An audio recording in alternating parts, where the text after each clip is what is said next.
Hello दगड़ियों, स्वागत है आपका अपने यूट्यूब चैनल पे। तो मैं आज आपको दिखाऊंगी एक उत्तराखंड की संस्कृति। तो चलिए शुरू करते हैं। मैं आज सुबह उठ गई थी और उठ के मैंने बाहर देखा तो बारिश हो रही थी। ये बारिश हो रही थी। बारिश होने के बाद मैंने सोचा थोड़ी देर आज क्या करती हूँ, तैयार हो लेती हूँ।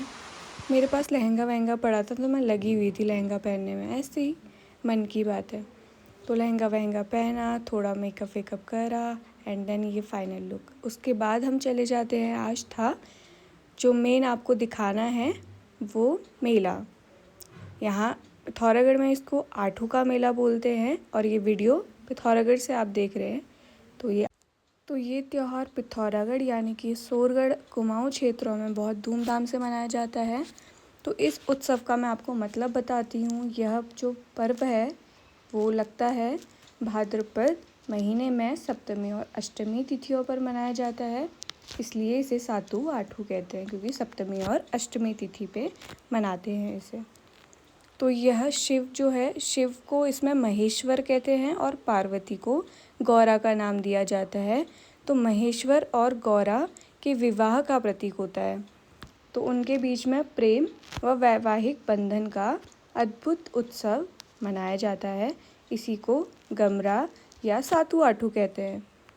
तो मैंने आपको उत्सव का मतलब तो बता दिया। अब मैं आपको बताती हूँ कि कैसे मनाते हैं। तो बेरुड़ पंचमी तिथि पे क्या करते हैं, घर पे 5 अनाज जैसे गेहूँ, चना, मक्का, ये सब तांबे के बर्तन में भिगा दिए जाते हैं और उस बर्तन पर गोबर, दूब और टीका भी लगाया जाता है।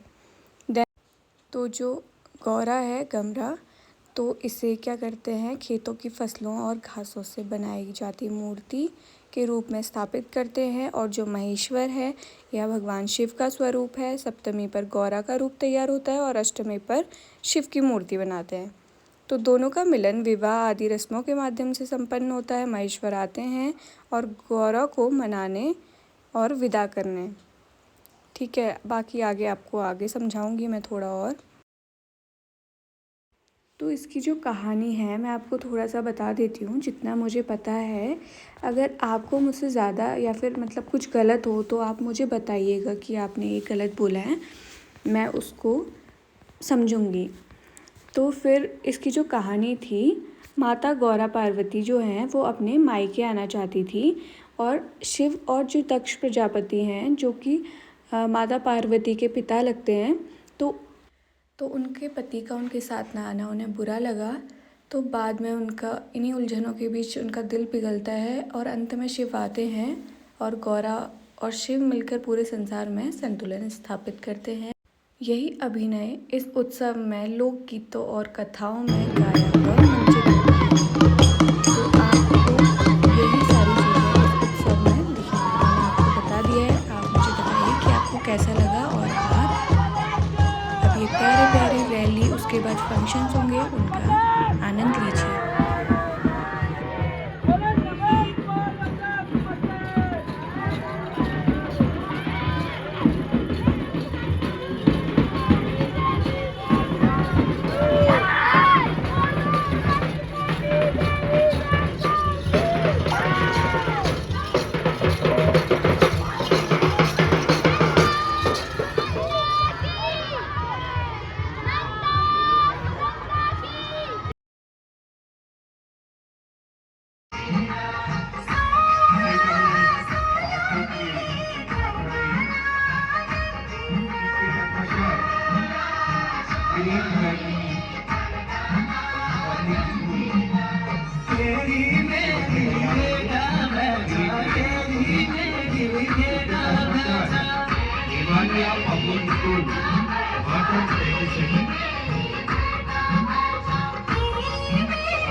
कन घोड़ी को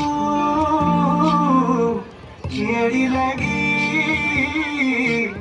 हे रूड़ा छुड़ा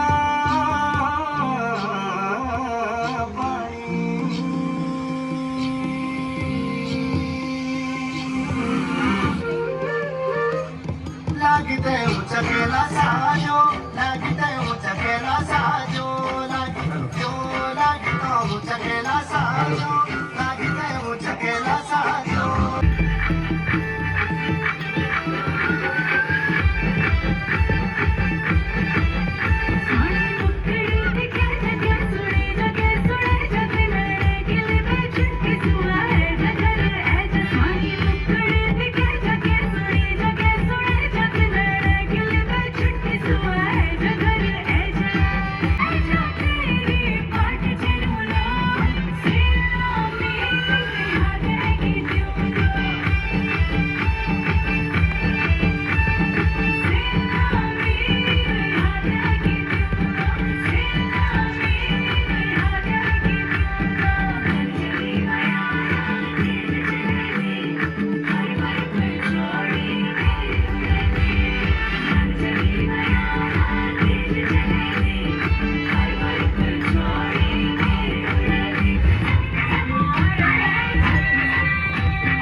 बेटा तो काम छड़ दे तो के न करता पढ़ा कर केवल पढ़ा कर में लठे जस कंदने आपण नंतिनान संस्कारवान बनाला कस बनाला संस्कारवान बनाला अपन संस्कृति अपन मदार बाबू अपन गुरुजन अपन बुजुर्गन को सम्मान करन सिखाला अपन 30 प्यार मन मनोने की विधि बताला तब हमका बुढ़ी में हम नहजुल फिर को करोल अपन पीढ़ी तैयार करन की जो रामलीला कमेटी द्वारा यूट्यूब बढ़िया वर्कशॉप इल्ला करछे उखिन में एक बार बहुत बहुत धन्यवाद करछो और इस कार्यशाला आदरणीय अशोक पंजील हमन विश्वास दिए कि हर त्योहार एक हम कार्यशाला कर देर लेकर अगिल का निंतनान में ट्रांसफर कर लेते हैं। एक बार जोरदार ताली से अभिनंदन कर दी। बोल गौरव महेश्वर भगवान की आजक आनंद की भगवती मैया की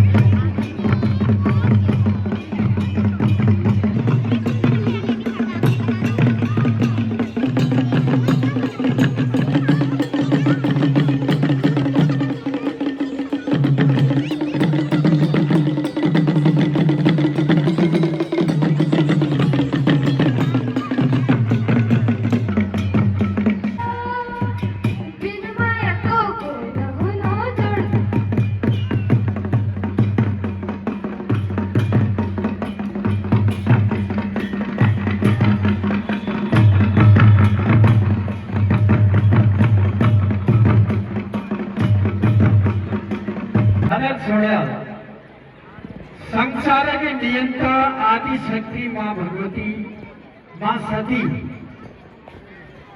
सांसारिक रूप में दक्ष प्रजापति की कन्या थी और भगवान भोलेनाथ जी की अर्धांगिनी मानी गई। तो यह सती किला हवन कुंड में अपन प्राणों की आहुति दी और किला के विध्वंस हो तत्संग लाइन चंद कहानी चंद काथे जो अपन लोगों को पूजना प्रयास करछु। आज भले ही अधूर सोहर लेकिन पूरी उसके भूल जरूर चलो। पतार वाली तो निवेदन है हमारे की अपन लोग फील्ड में जा और गोल ज्ञान तैयार कर तब तक गोल ज्ञान में तैयारी अपन सुनिश्चित कर। तो आदि शक्ति मां सती उन्होंने पिताजी यानी उन्होंने बावजूद जो है दक्ष प्रजापति जी यज्ञ करे और यज्ञ में संसार का सब देवगण सब अतिथि गणों को बुलाई गयो, लेकिन भगवान भोलेनाथ जी और माता सती के न बुलाई गयो। वो कारण ये था कि दक्ष प्रजापति और भगवान भोलेनाथ जी में बिल्कुल न बनने गए, आपस में दुश्मनी थी उन्हें। भले ससुर और जमा था लेकिन आपस में बनने नहीं बनने। तो आपको यहाँ पर थोड़ी सी स्टोरी पहाड़ी में भी समझाई गई है, होप सो आप समझोगे। ये पर्व कुमाऊं क्षेत्र में, उत्तराखंड के कुमाऊं क्षेत्र में बहुत धूमधाम से मनाया जाता है और मोस्टली पिथौरागढ़, जिसको सोरगढ़ भी कहा जाता है, वहाँ पे ये बहुत ही शानदार तरीके से आप देख सकते हैं। कितनी सुंदर सुंदर प्रस्तुतियाँ आपको दिखी, तो आप देखिए और मैं आपको फिर से दिखाऊंगी, क्योंकि ये जो मेला है वो 7 दिन तक रहता है। उसके बाद जो गौरा और महेश्वर बनाते हैं उन्हें विदा करते हैं, हम मंदिर में स्थापित करते हैं या फिर विसर्जित कर देते हैं। तो आपने जो अभी पहले देखा वो सब स्कूल के बच्चों की प्रस्तुति थी। अब यहाँ पर सामूहिक औरतें गीत गाएंगी और उसमें बढ़ चढ़कर प्रतिभाग करेंगी। साथ में ये एक साथ का, सामाजिकता का ये प्रतीक है। आप देखिए संस्कृति को, hope so you love it.